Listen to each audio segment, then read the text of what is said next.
Madame, mademoiselle, monsieur, bonjour. Je suis très heureux de vous retrouver ce matin à notre émission La pensée et les hommes.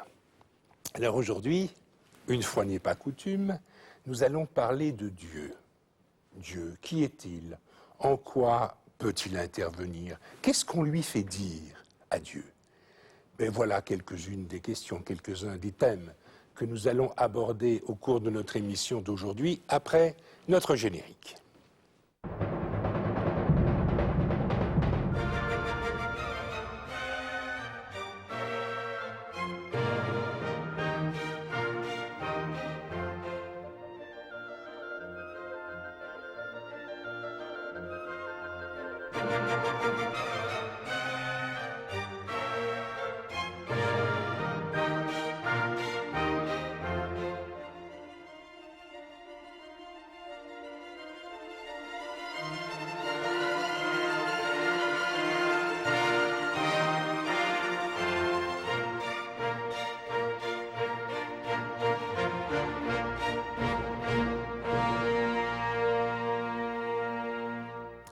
Alors, pour nous parler de Dieu, j'ai deux invités qui viennent d'écrire des ouvrages qui concernent cette question. Le premier invité, vous le connaissez bien, il s'agit du professeur Marcel Boldebal, qui a écrit tout récemment, qui a fait publier aux éditions Luc Pire tout récemment un ouvrage intitulé « Au-delà de Dieu ». Profession de foi, remarquez que foi est écrit en italique, profession de foi d'un athée lucide et serein. Marcel Boldebal, et nous le retrouverons bientôt pour évoquer cette question, a aussi publié il y a quelques années un ouvrage, mais qui est très d'actualité, intitulé « Surréaliste et paradoxale Belgique, mémoire politique d'un sociologue engagé, immigré chez soi et malgré soi ». Je vous rappelle que Marcel Boldebal est sociologue et professeur émérite à l'Université libre de Bruxelles, si je devais le rappeler. Je suis très heureux de vous retrouver. Merci, cher ami. Mon deuxième invité, Gabriel Franière, est l'ancien recteur du Collège de l'Europe à Bruges et a publié 2 livres sur la question qui nous préoccupe aujourd'hui. Alors, votre plus récent s'intitule « La religion et le pouvoir, la chrétienté, l'Occident et la démocratie », ouvrage publié aux éditions Peter Lang, et un autre ouvrage un peu plus ancien, intitulé « Le chemin et le regard », publié à Bruxelles à la Renaissance du livre. Vous êtes, Gabriel Franière, théologien et philosophe de formation, il est important de le dire, face à notre sociologue de service qu'est Marcel Boldebal. Alors, messieurs les professeurs, si j'ose dire, ma première question serait, mais c'est la question d'un incroyant, mais au fond, qu'est-ce que c'est que Dieu? Qui est Dieu? Marcel Boldebal. Qui est Dieu? Question en effet très vaste et insoluble quelque part. Et insolente? Insolente, je n'ai aucune intention d'être insolent. Non, c'est moi qui le suis peut-être en vous posant la question. Mais le livre auquel vous faites allusion, le dernier, c'est Au-delà de Dieu, ce qui a 2 sens. Ça veut dire, quand j'étais petit, mes parents me disaient Dieu est là pour expliquer qui a créé le monde, qui gère le monde, etc. Et donc, on avait besoin de Dieu pour répondre à des questions fondamentales. Qui a créé le monde? C'est donc Dieu. Et puis moi et d'autres, on disait, mais d'accord. Qui a créé Dieu? Exactement. Et donc, le problème n'est pas résolu pour autant. Je crois, on y reviendra. Nous devons vivre avec cette incertitude et cette incapacité à trouver des solutions. Mais il y a un deuxième sens à Au-delà de Dieu, c'est après qu'on nous ait annoncé la mort de Dieu au siècle passé. Parlez de Nietzsche, là, en particulier. Nietzsche, Freud, Marx et quelques autres. Quid après la mort de Dieu annoncée? Il semble que Dieu, entre guillemets, est toujours vivant. Et je dirais que si Dieu, pour moi, n'existe pas philosophiquement, donc ce n'est rien. Je suis athée, je suis incroyant, mais qu'est-ce que c'est qu'être contre l'inexistence de quelque chose qui n'existe pas? En revanche, Dieu existe sociologiquement, mais parfois au pluriel, dans la mesure où l'homme est un homme religieux par essence, qui a besoin d'avoir des croyances, de se rassurer par rapport à l'angoisse de la vie, de la mort. D'où venons-nous? Qui sommes-nous? Où allons-nous? Il faut trouver des réponses à cela. Et faute de ces réponses, pour moi, Dieu est une création humaine. Et ce n'est pas Dieu qui a créé les hommes, mais c'est les hommes qui ont créé Dieu. Alors, professeur Gabriel Franière, votre réaction aux propos de Marcel Boldebal? Vous m'avez présenté comme théologien, ça ne signifie pas nécessairement, parce que j'ai étudié la théologie vous avez fait pendant des études de certainement, théologie, oui. que je pense traditionnellement Bien sur sûr. ces questions-là. Le livre La religion et le pouvoir est publié dans une collection d'études sur le phénomène religieux qui s'appelle Dieu, homme et religion, tout au pluriel. Et cela indique bien la perspective dans laquelle je me situe. La religion est un phénomène psychologique et social qui anime l'histoire de l'humanité. Et alors, dans ce phénomène-là, il y a des dimensions diverses dont je parle dans mon bouquin, qui concernent les divers aspects de manifestation de ce phénomène. Et là, c'est la foi. Marcel Boldebal parle de la foi d'un athée. Pour la foi de ceux qui pensent qu'il y a quelque chose, il faut distinguer deux formes du verbe croire. Croire que, ça explique quelque chose, et croire en, ça nous lie à une personne. Alors, le résultat de ces deux formes de croire donne deux formes de Dieu, que j'appelle le Dieu quoi ou le Dieu qui. Et quand j'écris cette expression, c'est toujours avec un point d'interrogation.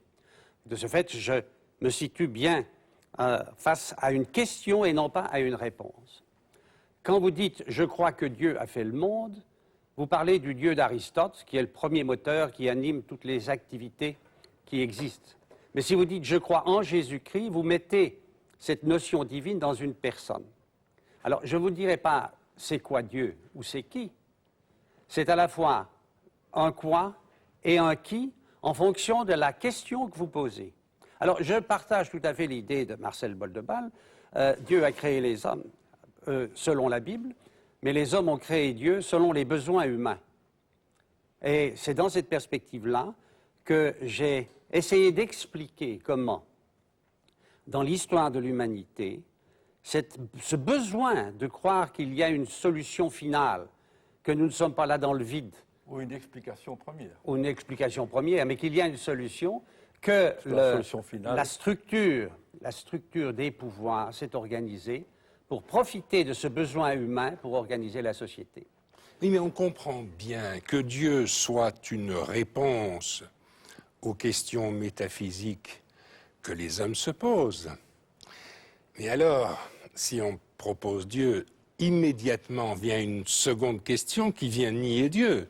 Puisqu'on dit Dieu, c'est l'être parfait, éternel, etc., créateur de la terre, donc créateur du bien, mais aussi créateur du mal.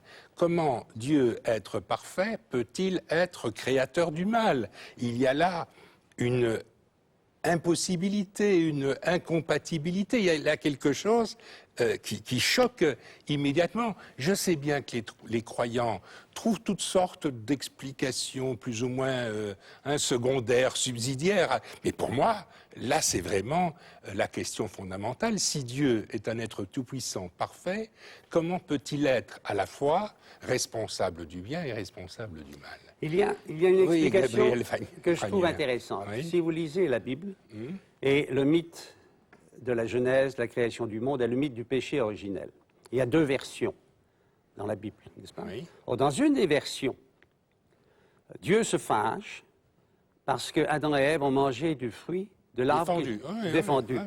Et il dit, si maintenant ils connaissent la différence entre le bien et le mal, il ne faut pas qu'ils mangent d'un autre arbre qui est dans le jardin d'Éden, qui est l'arbre de l'immortalité.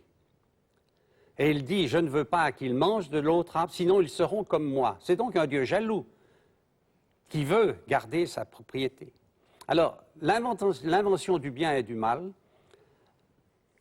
c'est pas Dieu qui l'a inventé, c'est l'homme qui invente le bien et le mal le bien et le mal changent au cours de l'histoire, n'est-ce pas? Et alors, de ce fait, on essaye de redonner ça à un autre Dieu qu'on invente, que l'on anime en fonction de ses besoins. Ça s'attend. Oui, enfin, bon, le Dieu de la Bible que vous évoquez, il est épouvantable. C'est un vieillard acariâtre, il est méchant, il est vindicatif. Moi, je ne veux pas d'un Dieu de... J'ai beaucoup de respect pour les gens qui professent la religion juive, mais je ne veux pas du tout d'un Dieu de cet acabit. Non, mais moi, je ne suis pas théologien, encore moins que Gabi, mais la Bible est multiple. Et il y a le Dieu de l'Ancien Testament qui n'est pas le Dieu du Nouveau Testament. Quand je disais la Bible, je parlais de l'Ancien Testament, vous aviez compris. Je fais mon petit théologien de service, là, puisque tu m'as dit sociologue de service. Et donc, moi, j'avais envie de dire que mes amis, mes nombreux amis chrétiens, en général évolués, entre guillemets, comme vous le disiez tout à l'heure, avaient des tas d'explications pour dire qu'aujourd'hui, ils ne considèrent pas Dieu comme parfait, Dieu comme tout-puissant, comme Dieu tout fait. Ils disent Marcel Dieu est fragile. Non, si Dieu n'est pas parfait, il n'est pas Dieu. Si Dieu n'est pas parfait, il n'est pas Dieu. Vous me posez la question à moi alors que Dieu n'existe pas, donc... Oui, non, mais je veux dire, ça c'est pas soutenable. Dieu est l'être parfait. Alors je voulais renvoyer la balle, comme oserait dire Boll, je voulais renvoyer la balle chez mon ami Gabriel Franière.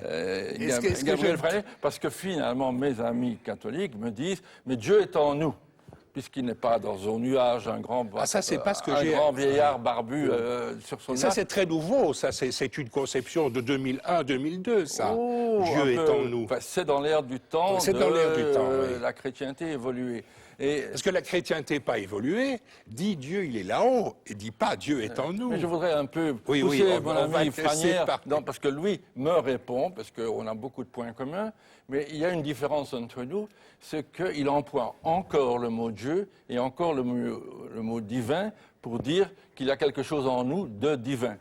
Est-ce vrai, Gabi? Vous faites allusion à la perfection. La perfection, c'est un désir de l'être humain qui pense que les choses pourraient être parfaites.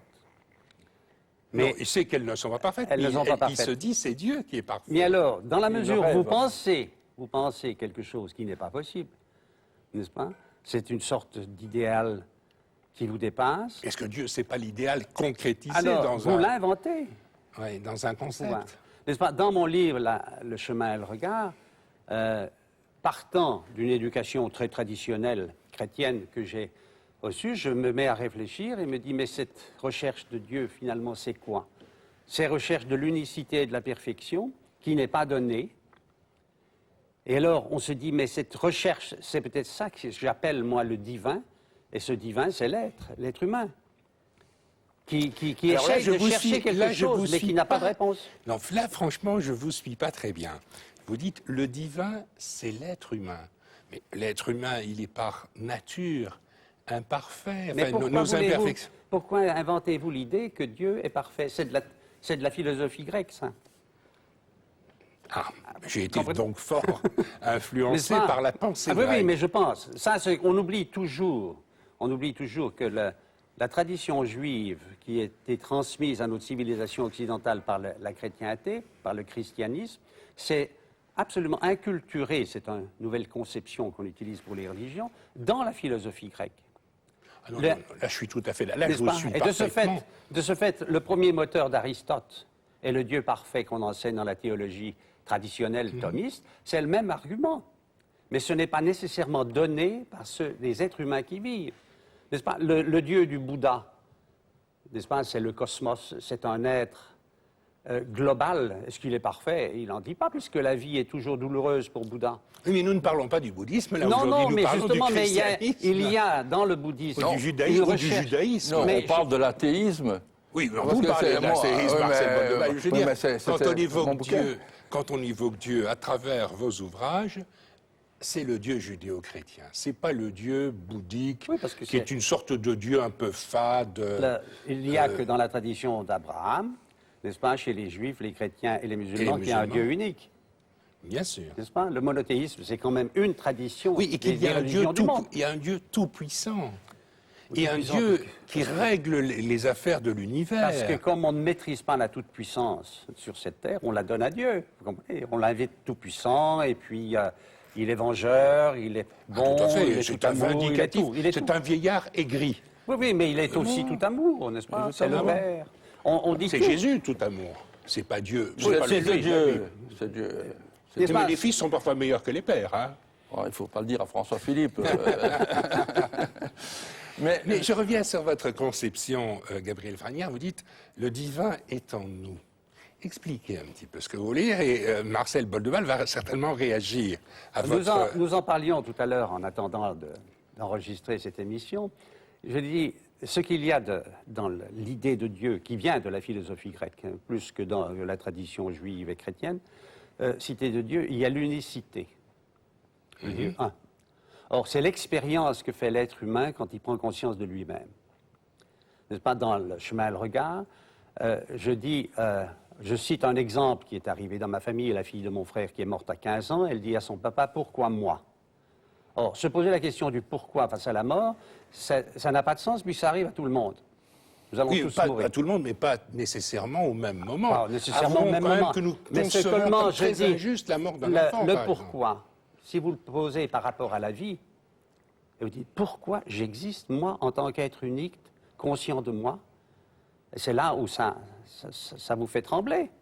Parce que justement, Ça peut. n'est-ce pas, si vous y réfléchissez, vous dites Ça qu'il peut. y a quelque chose. Alors, ou vous essayez de faire comme toutes les religions, de projeter dans une transcendance Oui, mais on peut cette faire image, ou autrement. alors vous faites comme Marcel, vous dites non, il n'y a pas de transcendance, ma transcendance est immanente.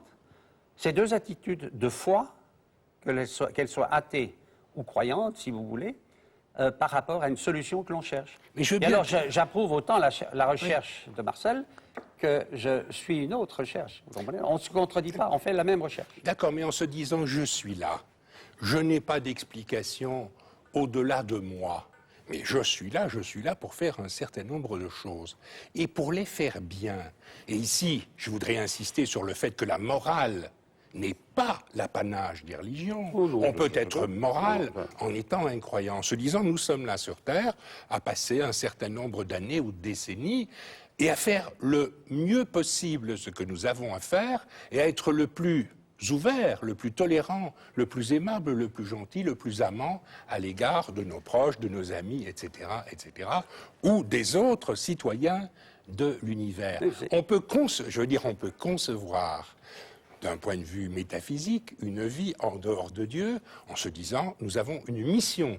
Puisque nous sommes là, nous avons une mission à remplir, tâchons de la rendre le mieux, en travaillant bien, en étant des protecteurs de nos enfants, des amants ou des maris ou des femmes, etc., non pas parfaits, mais ouverts et tolérants. Oui, Marcel, Oui. je vois que vous oui, mais vous moi, piaffez je suis d'impatience. très frustré et très mal à l'aise parce qu'on fait une émission au-delà de Dieu et on ne parle que de Dieu. Donc on parle de quelque chose qui, Non, mais c'est vous, selon ma c'est vous qui conviction, avez c'est vous qui avez posé la livre question, au-delà de Dieu. selon mes convictions, jusqu'à preuve du contraire, ce n'est pas une croyance, je ne crois pas en Dieu, je ne crois pas qu'il existe, je crois qu'il n'existe pas, je ne crois pas qu'il existe, peu importe, j'essaye maintenant de ne plus dire je crois, mais je pense. Alors je pense qu'il n'existe pas, mais ce qui est le sous-titre que vous avez rappelé, c'était la profession de foi d'un athée lucide et serein. Je rejoins ce que vous venez de dire.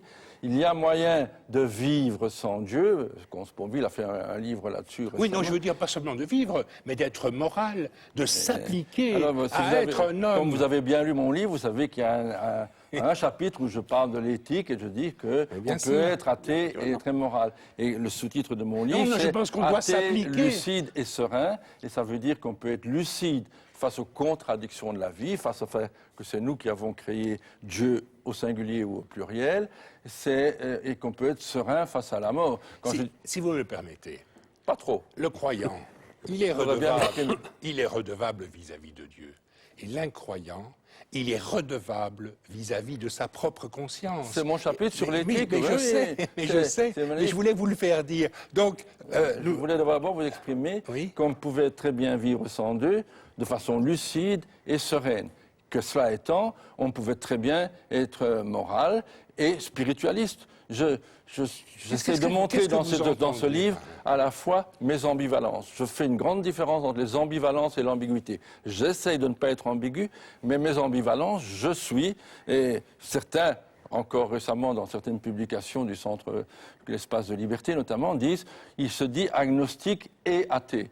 Alors moi, tout le monde n'est pas d'accord avec moi. Je me sens agnostique, c'est-à-dire que je ne sais pas si Dieu existe ou n'existe pas. Je sais que j'ai la conviction que je ne saurai jamais.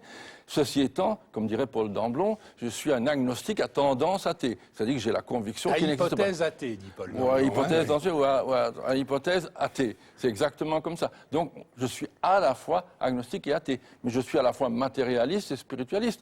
Je crois au primat de la matière. Là, je vous suis, j'avoue, là, je vous suis pas très bien. Hein, quand vous dites je suis à la fois matérialiste et spiritualiste, ça mérite une petite explication quand même. J'allais vous la donner. C'est-à-dire que je suis convaincu qu'il y a le primat de la matière, que nous sommes le produit de la matière qui est première, et donc il y a un primat objectif, c'est un fait objectif, et qu'il y a une primauté du spirituel qui est une valeur qui est subjective.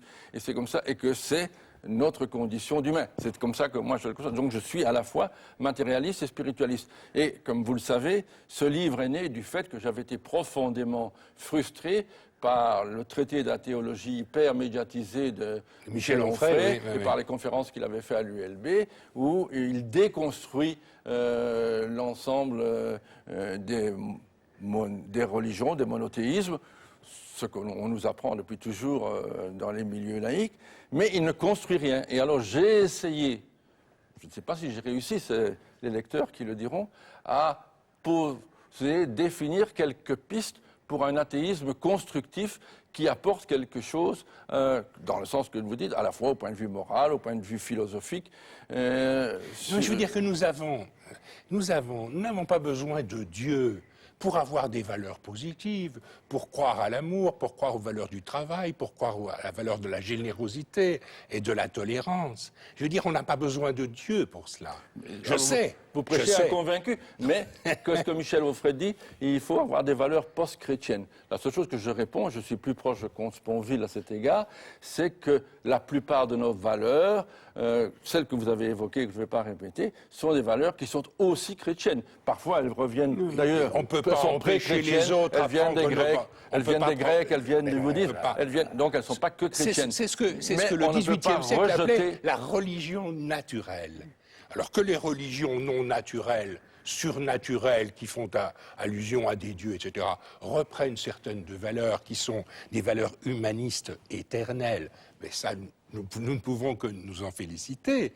Mais je dirais que ces valeurs sont antérieures aux religions. Mais je suis le premier convaincu. Alors, le problème sur lequel nous devons travailler, quelques pistes, qu'est-ce qu'il y aurait au-delà de ces valeurs humanistes traditionnelles et chrétiennes et autres, quelles seraient des valeurs purement laïques, puisqu'on est dans une émission laïque, et notamment à partir de l'idée de libre examen, d'autonomie de la conscience, ce que vous avez évoqué, il y a là quelque chose à présenter de façon positive, puisque les athées sont souvent présentés de façon sceptique ou négative. Oui, parce qu'il faut dire à contrario, et ça le livre de Gabriel Franière en témoigne, c'est que toutes ces religions, elles n'ont pas été très innocentes, que le poids de l'Inquisition, que le poids de l'intolérance, aujourd'hui bien entendu, tout le monde est humaniste, entre guillemets, hein, mais le poids de l'Inquisition, le poids de l'intolérance pèse dans l'histoire. Les religions ont été des moteurs. Mais pas seulement les religions, hein, Monsieur Lebert. Hein, il y a des régimes athées que je ne soutiendrai jamais, que je n'ai jamais soutenus, qui étaient particulièrement intolérants. Donc, il y a une réflexion à faire. Oui, mais ce n'était pas sur leur athéisme qu'ils étaient intolérants, c'était sur autre chose. Mais dans votre livre, vous évoquez ces questions, Gabriel Franière. Il est certain que dans la mesure où vous essayez de dominer une société, de diriger une société faite d'être inquiet, sur le bien, sur le mal, sur ce qu'il faut, ne faut pas faire. Mais espérons qu'ils sont inquiets et qu'ils se posent la question. C'est déjà essentiel. Mais vous comprenez, je reviens au mythe du paradis terrestre et du péché d'Adam. Oui. Pourquoi Adam est condamné? Parce qu'il découvre le bien et le mal. Comme si Dieu avait créé l'être humain pour qu'il ne le sache pas. Le péché, c'est de devenir autonome, n'est-ce pas?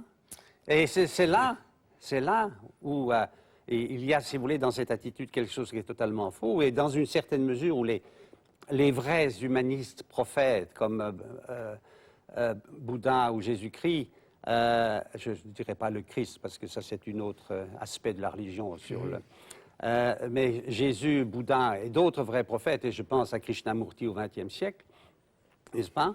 Ils disent non, le bien et le mal c'est une capacité humaine.